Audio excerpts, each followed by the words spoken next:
മുട്ട.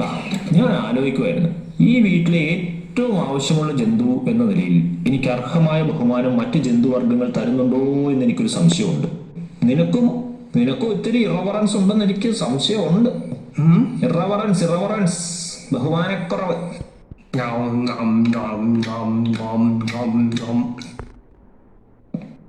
ആരോടാണ് ഞാനീ പറയണത്? ചെവിക്കകത്ത് പല്ലുണ്ടായിരുന്നെങ്കിൽ അവൻ അതിലെ കൂടി കൂടി ചവച്ചേനെ തേണ്ടി.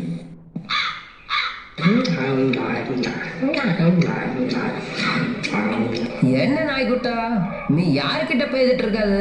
அந்த குச்சி மூட்டை இறைக்கிற ஆப்புள்ளையா? അതെ, ഒരു പോലീസുകാരനെ കണ്ടാൽ ഇച്ചിരി ബഹുമാനിക്കുന്നതൊക്കെ ഒരു നാട്ടു നടപ്പാണ്. அதுக்கு எங்க இருக்கிறா போலீஸ்காரன்? ദേ ഇങ്ങോട്ട് നോക്ക്.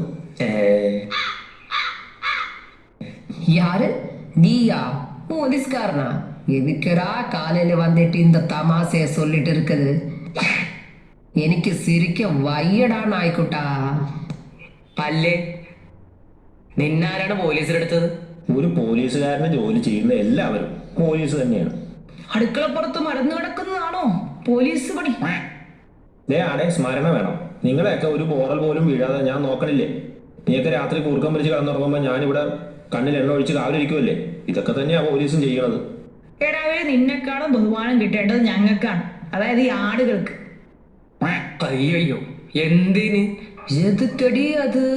ഈ ഫുട്ബോളൊക്കെ കളിക്കുന്നതിലെ മെയിൻ ആൾക്കാരൊക്കെ ഇല്ലേ, ഈ മേഴ്സി, റൊണാൾഡ്. റൊണാൾഡല്ല, റൊണാ പശു.